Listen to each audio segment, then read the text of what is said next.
A ideia é que a gente fale um pouquinho sobre a estratégia, né? O Miguel também vai entrar com informações bem relevantes sobre a consulta pública. Bom, chegamos ao momento da consulta pública, né? Um trabalho que a gente vai falar sobre os motivadores, a contextualização, que acontece desde o ano passado. O objetivo da Estratégia Nacional de Propriedade Intelectual, a metodologia envolvida, que eu acho que é importante a gente saber como foi desenhada, até para dar robustez para a proposta, os eixos estratégicos e as causas raízes, as oficinas que nós tivemos com o stakeholder, que foi tão importante porque não deixou-se apenas para consulta pública, foi uma construção conjunta, e com certeza vocês que participaram da oficina vão enxergar a proposta de vocês ali dentro. De alguma forma, ela consta ali dentro, ela foi bastante debatida. Os relatórios preparatórios que a gente disponibilizou e depois a participação no processo da consulta pública em si.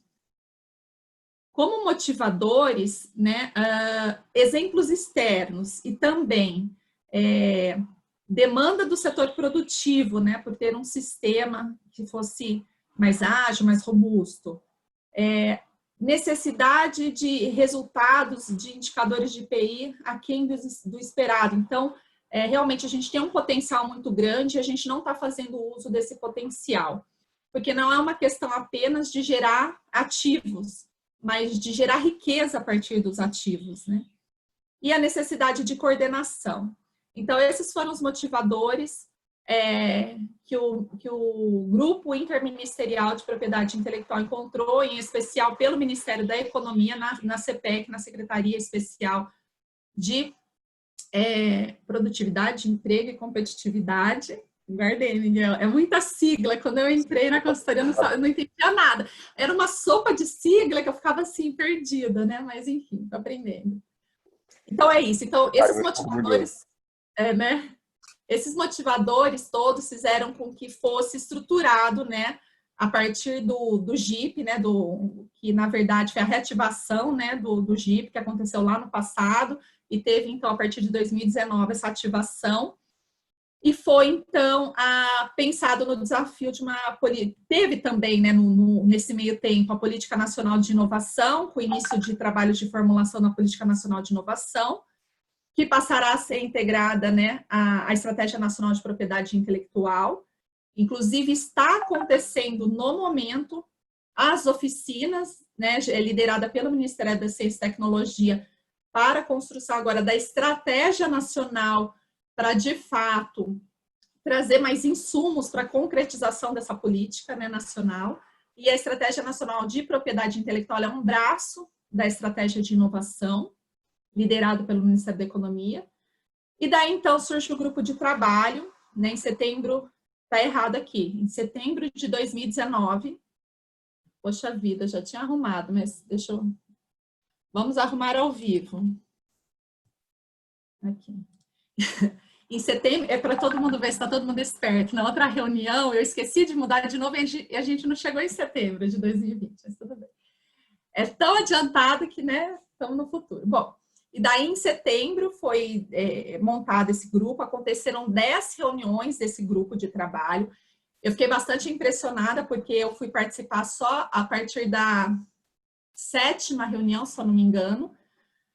E, assim, são reuniões longas, mas bastante produtivas, são 4, 5 horas de reunião intensas de trabalho, geração de informação, de Excel, de trabalho. Então, foi assim, para nós da consultoria, que tivemos que olhar todo esse material, buscar evidências, etc., foi um trabalho bem complexo. E depois, então, como eu disse, tiveram as oficinas, estamos no momento de consulta pública, então é um momento de, justamente, são os 2 momentos durante a construção na metodologia, inclusive indicada pelas boas práticas internacionais, guia da OMP também, boas práticas, né, que tem um ex-ante do governo federal, aproximação com os stakeholders, já não é mais o momento de montar políticas públicas e estratégias totalmente isolados da sociedade e depois simplesmente lançar, né? E aí a proposta é que seja lançado também, ó, vamos atualizar aqui, né, Miguel? Depois da reunião do GIP, olha lá. A gente vai ter, então, aí no caso, o lançamento, segundo o Miguel, ainda esse ano, vamos ver. O objetivo é que o sistema nacional ele seja efetivo, equilibrado, amplamente utilizado, que incentive a criatividade, estimule investimentos em inovação e acesso ao conhecimento. O foco muito grande da estratégia, se vocês perceberem, é o foco em competitividade, desenvolvimento econômico e social, tanto do ponto de vista de inovação tecnológica, quanto do ponto de vista de economia criativa, direitos autorais. Então, a gente focou muito nessa questão bem pragmática da inovação. A metodologia, de forma bem resumida, a gente começou com a identificação do problema, né? Qual que é o problema-chave do sistema. Então, quando a gente está falando de sistema nacional, a gente não está falando de um instituto, do INPI ou do MAPA, a gente está falando de um sistema como um todo em tamanho continental, que é o Brasil. A gente não está falando só do Rio de Janeiro, São Paulo ou grandes centros. A gente está falando que o sistema nacional ele tem que ser igual em todas as regiões do país, né? Para que ele seja um sistema, então, que funcione. E nesse caso aqui, foi feito por meio de uma metodologia da árvore de problemas, onde se encontram as macrocausas, chegam-se nas causas raízes e as causas raízes que devem ser atacadas. Daí, então, teve a definição, de fato, dos eixos estratégicos, que devem ser a base norteadora da estratégia. Então, com o objetivo de mapear as ações já existentes do governo, então foram mapeadas mais de 180 ações do governo, e que a gente verificou qual delas que já tinha uma sinergia poderia ter uma sinergia ou se encaixar com a estratégia, e também com o objetivo, inclusive, né, de somar esforços, né, não inventar a roda, né, somar esforços. E estudar as ações. A validação externa, como eu disse, aconteceu em 2 momentos, tanto de contribuição nas oficinas e também na consulta, como também validação, porque durante as próprias oficinas, não só as 18 horas de reunião que aconteceram ativamente, sendo que dessas 18 horas, apenas 1h30 foi de representação, de representantes falando e abordando, as outras quase 16 horas foram de trabalho intenso, serviram não só para imputar informações e dados, como também validar, de certa forma, as causas raízes, o problema em si do sistema, e também proposição de ações. E a própria proposta da estratégia nacional, que é, de fato, após, né, a consulta pública, a gente adequar, reformular, se for o caso, alguma questão, e fazer o lançamento. Aqui a ideia é puramente ilustrativa, a árvore de problemas, ela ficou bastante extensa, e a gente conseguiu, então, chegar em até 59 causas raízes, se eu não me engano. O diagnóstico, né, do sistema, chegou-se ao diagnóstico de que o Sistema Nacional de Propriedade Intelectual ele é hoje inefetivo, e tem os desafios aqui listados. O desequilíbrio, então desequilíbrio nos usos do sistema de PI, falta de visão estratégica de PI, de empresas e demais atores do ecossistema de inovação, que não possuem uma visão estratégica de fato, carência de profissionais com competência em propriedade intelectual. A gente sabe que existem muitos profissionais engajados, mas nem todos com as competências necessárias para olhar a propriedade intelectual como estratégia de negócio, como reivindicações, né, para dar valor ao negócio, enfim. E isso muito em função de a gente ser um país que recebe muito mais pedidos de fora, né, do que produz internamente. Então, se tem, né, um diagnóstico de que nós somos bons tradutores de patentes para o português, né, e a gente tem que passar a ser bons formatadores de estratégias de proteção que, de fato, agreguem valor à tecnologia, à patente, ao desenho industrial e assim por diante. Dificuldade e complexidade. Então, o acesso ao registro para alguns segmentos é complexo, né? Enquanto a gente observou aí em outros países que tem que ser simples, que o usuário tem que saber, tem que conseguir, tem que compreender, né? O sistema judiciário, a carência de especialização em TI no sistema judiciário. Tivemos a oportunidade de ter, né, juiz participando da oficina e depois em reuniões bilaterais, o que para nós foi muito enriquecedor. Compreender realmente a dificuldade de um próprio juiz falando que chamar os colegas para uma capacitação, pagando passagem, viagem e tudo, é complexo, né? Então, de fato, eles mesmos sabem disso. O desafio que seria de violação dos direitos de PI, muitas vezes até mesmo pela morosidade, né, com que acontece, e daí a falta de resposta rápida muitas vezes faz com que a violação se perpetue, e as questões também que a gente discutiu amplamente com o Ministério da Justiça, que foi muito enriquecedor também, sobre as questões e sobre a agilidade que está se tendo de busca e apreensão e de outros fatores, mas que precisa ser ainda mais amplificado. E ações isoladas, ou seja, a predominância de ações isoladas do governo, de curto prazo e descontinuadas na área de PI.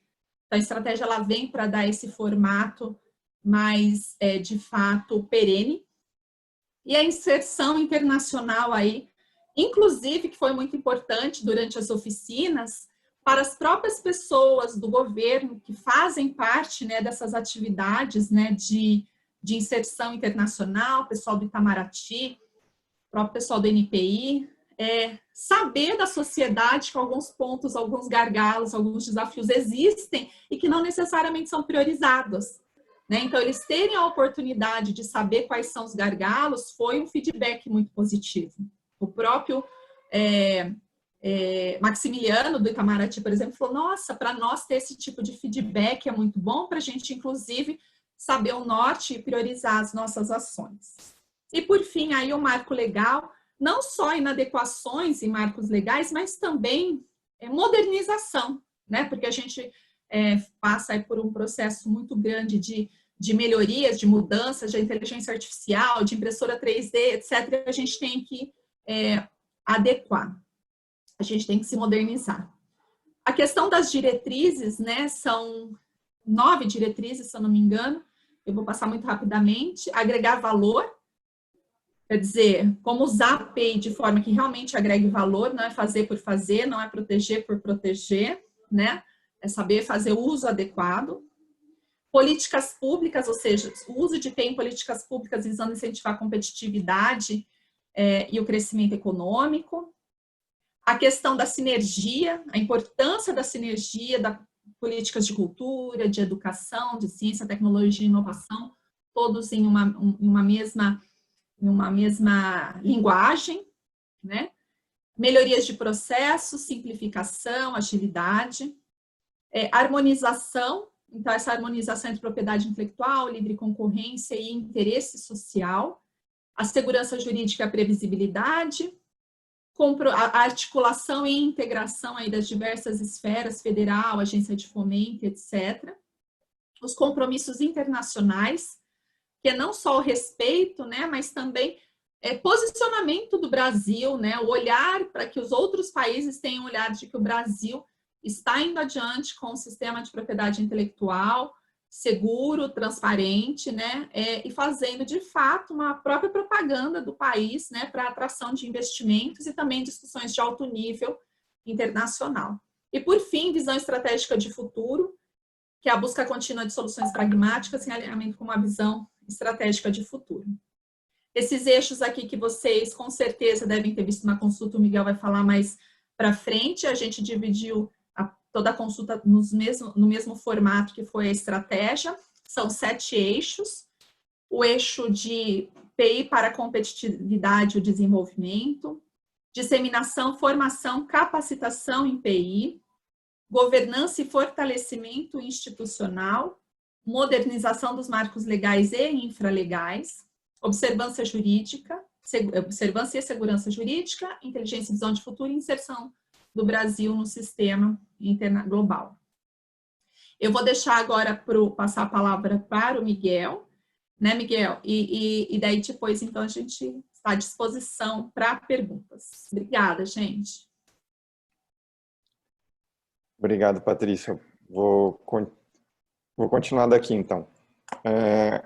Esse aqui é um slide que a gente não tinha anteriormente nas apresentações que a gente fez para vocês, que alguns participaram nas oficinas, porque a gente ainda não tinha definido essas metas. Vocês vão encontrar os mesmos dados lá propostos no documento que está em consulta pública. A gente definiu 3 metas globais para esse período de 10 anos que se propõe a estratégia de PI. A primeira delas é que a contribuição das indústrias intensivas em PI para o PIB ultrapasse o percentual de 30%. Esse dado a gente tira de um estudo que o INPI está executando ainda com o IPEA, inspirado numa metodologia que os Estados Unidos e a União Europeia aplicam já. A gente ainda tem resultados preliminares, mas a gente teria hoje por volta de 27% esse percentual. A segunda meta global proposta ali é que as empresas inovadoras se utilizem de métodos de produção de conhecimento. 80% dessas empresas inovadoras utilizem de algum método de produção do conhecimento. Esse é um dado retirado da Pintec, que pesquisa, né? Levanta os dados de proteção, do uso de método de proteção. E aqui a gente tem tanto os métodos de produção formais, que são patentes, marcas, desenho industrial, quanto os não formais. Então, para compor esse valor aqui, teria que considerar todos.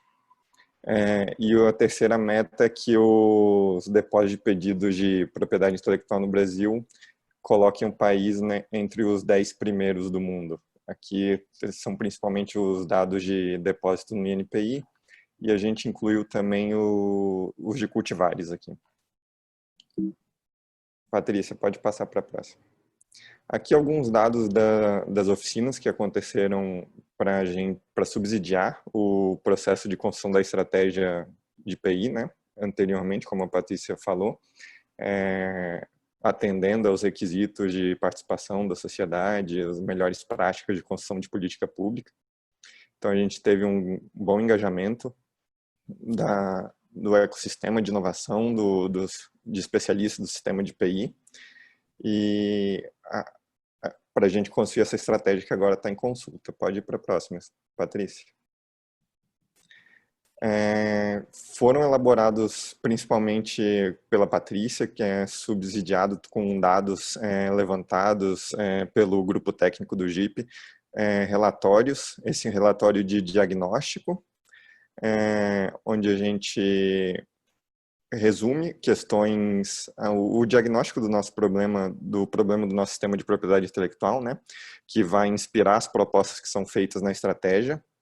E pode passar para o próximo, além desse relatório de diagnóstico, a Patrícia também se debruçou com a equipe dela num trabalho de construção de um relatório de benchmarking, analisando as estratégias de propriedade intelectual de outros países, e também de países que não possuem estratégia, mas possuem ações e iniciativas específicas em propriedade intelectual para inspirar as propostas que a gente coloca na nossa estratégia. Pode passar, Patrícia. Falando agora aqui sobre a consulta pública, eu vou tentar dar um panorama geral de como está funcionando. A gente propôs o processo, porque acho que não é tão intuitivo quanto eu gostaria que fosse. Primeiro, o prazo de duração da consulta pública. Ele vai ser de 10 de agosto a 30 de agosto, são 21 dias. A Elizabeth perguntou se o relatório está disponível. Ele está disponível sim. Pode passar para a próxima, Patrícia. Só falando um pouco mais, complementando ali sobre o prazo de consulta pública, eu queria pessoalmente que fosse mais, que fosse pelo menos um mês. Eu consegui esses 21 dias, pelo menos, porque, como vocês viram, a ideia é que a estratégia de PI esteja muito alinhada com a estratégia de inovação.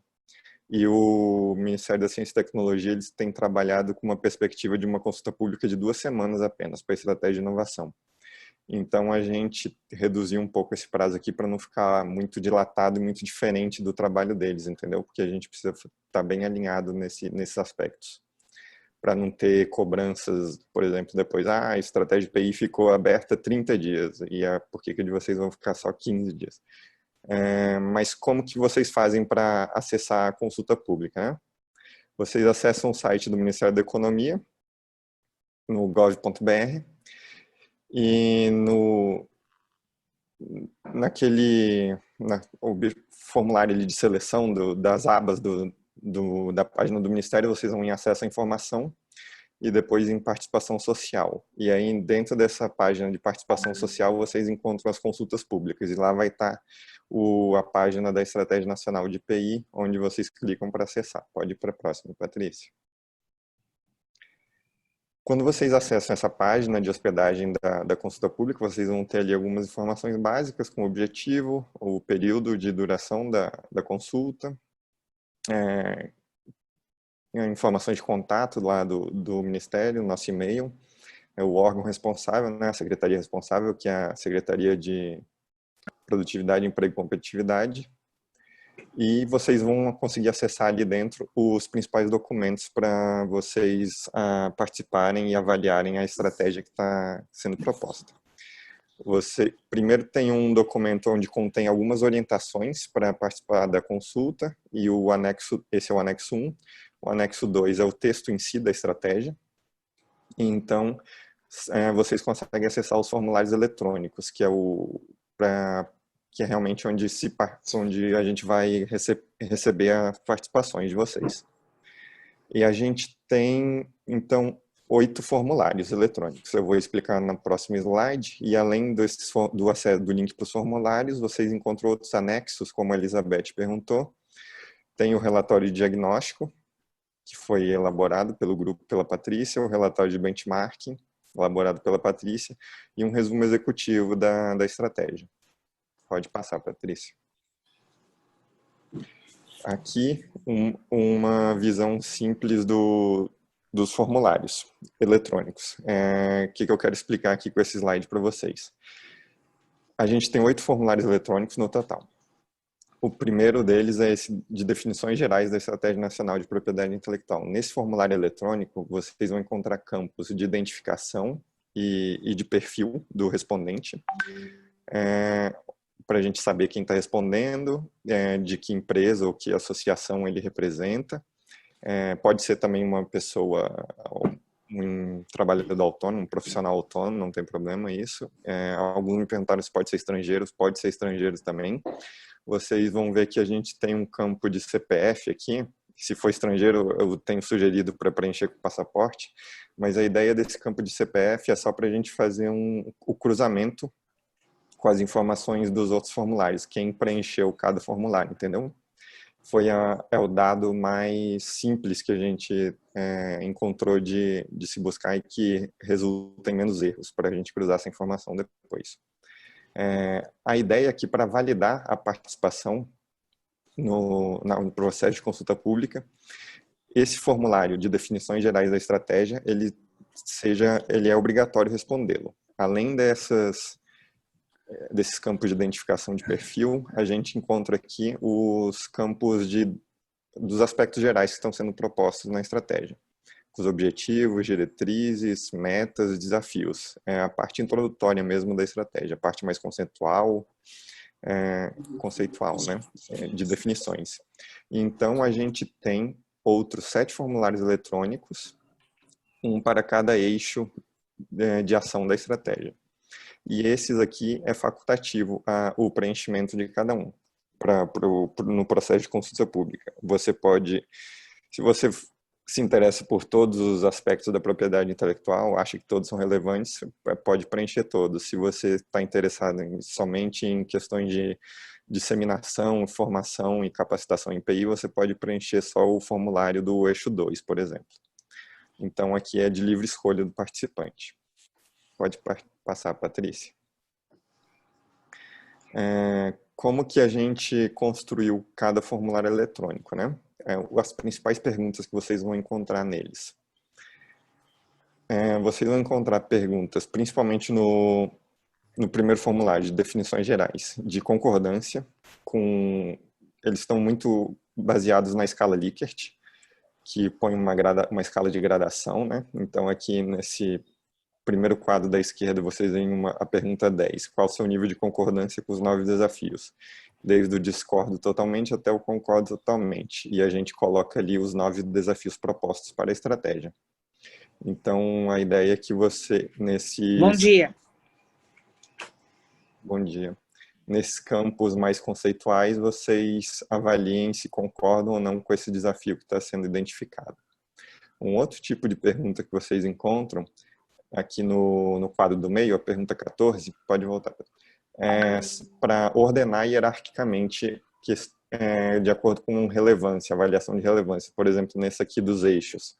São 7 eixos, então a ideia é que você coloque primeiro o eixo que você considera mais relevante a gente trabalhar numa estratégia, para a gente priorizar ações mesmo, nesse primeiro momento, e por último, um eixo que você considera que seja menos relevante para a gente trabalhar no nosso sistema de propriedade intelectual.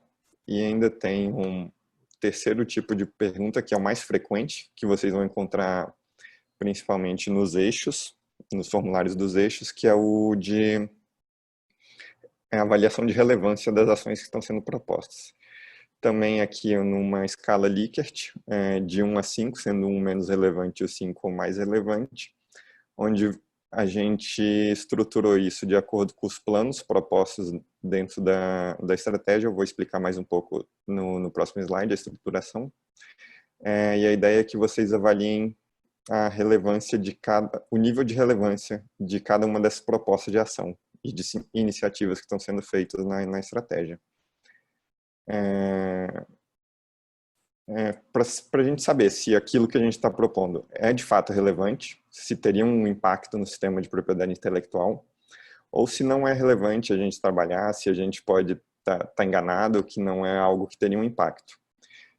E dentro de cada grupo desses, além dessas perguntas objetivas de avaliação de escala de relevância, após cada grupo desses, vocês vão encontrar um campo aberto, onde vocês podem fazer outras sugestões, podem comentar se não concordam, se acham que alguma proposta está mal escrita, mal redigida, ou deveria ter alguma orientação, ou se algo não foi dito, não foi incluído, ou mesmo se algo que está incluído ali não deveria estar, não faz sentido. E um ponto importante que vocês devem atentar aqui é que a gente não incluiu nessas questões objetivas todos os itens que estão propostos no documento da estratégia. A gente buscou incluir aqui aqueles que têm aspectos mais concretos, mais objetivos, e que teriam mais impacto, podemos dizer, para o sistema, onde vocês conseguem realizar mais o que é que a gente está propondo, e não é algo tão de diretriz ou de princípio, entendeu? Porque tem algumas ações que têm um nível de abstração maior do que outras. Então a gente buscou colocar aqui nesses campos de objetivo de avaliação de relevância propostas mais concretas. Mas aqui nos campos subjetivos, vocês podem comentar sobre outros que não estão elencados aqui no campo de objetivo, de questão objetiva. Mas a ideia que a gente tentou fazer aqui é um formulário misto mesmo, com questões objetivas e subjetivas, para facilitar e ter resultados mais assertivos na nossa avaliação da consulta pública. Porque a gente tinha algumas opções de ferramentas, né? A que o governo geralmente utiliza é a da plataforma Participa BR. Você simplesmente incluiria o texto da estratégia nesse site dessa plataforma, e o participante poderia comentar ao longo do texto se ele concorda, discorda, se ele acha legal ou não com aquilo que está sendo proposto. A gente achou que é um nível que dificulta um pouco a avaliação posterior, apesar de ser algo recomendado, aquele formato. A avaliação não seria tão assertiva como a gente queria, por isso que a gente está optando por esse modelo misto aqui, com questões objetivas e subjetivas. Pode ir para a próxima, Patrícia. Eu vi que teve algumas perguntas, depois eu vou dar uma olhada para responder vocês. Aqui só para vocês terem uma ideia da extensão de cada formulário eletrônico, tá? Eu sei que o documento todo ele é complexo, ele é grande e dá trabalho. E o tempo que vocês vão ter para fazer a participação, responder os formulários é exíguo. Então, é importante vocês terem essa avaliação de extensão e de tempo. Os maiores formulários são os 3 primeiros. O de definições gerais, que ele abarca, acho que 50% da extensão da estratégia, que são os aspectos introdutórios dos aspectos gerais, né? E os eixos 1 e 2, que são os de competitividade e desenvolvimento, e o de formação, capacitação em PI, são os que têm mais propostas. Então, eles vão ser os maiores formulários eletrônicos. Os outros eixos, dos 3 ao 7, eles são mais curtos, têm menos propostas, e eles geralmente levam menos tempo para serem preenchidos, respondidos. Pode ir para a próxima, Patrícia. Aqui, só para explicar para vocês a estruturação, como que vocês vão encontrar cada formulário eletrônico e aquelas questões que estão elencadas nas questões objetivas de avaliação de relevância. Porque em cada eixo vocês vão encontrar que ele está dividido. Tá, a estratégia ele foi dividida em 7 eixos e dentro de cada eixo vocês vão encontrar planos. E cada um desses planos tem alguns macro-objetivos definidos para ele. Por exemplo, no eixo 1 você tem 3 planos. O Brasil mais competitivo, o Brasil mais criativo e o PI mais próximo de você. Cada um desses planos tem alguns macro-objetivos. Por exemplo, o plano B, Brasil mais criativo, tem um macro-objetivo e o plano C também tem um macro-objetivo. Então, depois, quando vocês avançam dentro desse eixo, vocês vão encontrar as propostas de ação para cada um desses macro-objetivos desse plano. E o que vocês vão encontrar refletido no formulário eletrônico é esse nível de detalhe aqui da proposta, que é a iniciativa é um nível mais específico de ação proposto. É o 2.1, 2.2, 3.1 e o 3.2 até o 3.4, por exemplo. Então, a gente priorizou elencar essas propostas ali para receber a avaliação de relevância dos participantes, porque a gente quer saber realmente quais são ações de impacto que a gente pode fazer no sistema. A gente preferiu já apresentar um documento com esse nível de detalhe de propostas do que apresentar algo num nível mais abstrato ou mais amplo, como a gente poderia ter apresentado um documento no nível de macro-objetivos somente, por exemplo. Mas a gente preferiu já descer a um nível de detalhe para realmente a gente ter mais assertividade no que a gente vai lançar com essa estratégia de propriedade intelectual. Eu sei que isso dificulta a avaliação e dificulta a participação, mas foi uma opção que a gente fez para ter mais assertividade nessa avaliação. Então, a ideia é que vocês avaliem essas propostas de acordo com a pertinência dela para cada eixo e para cada plano desse que está sendo proposto, para considerarem se aquilo é relevante ou não para a gente transformar o nosso sistema de propriedade intelectual, para alcançar aquelas metas e aqueles objetivos que são propostos nos aspectos gerais da estratégia. Eu acho que esse é o último slide.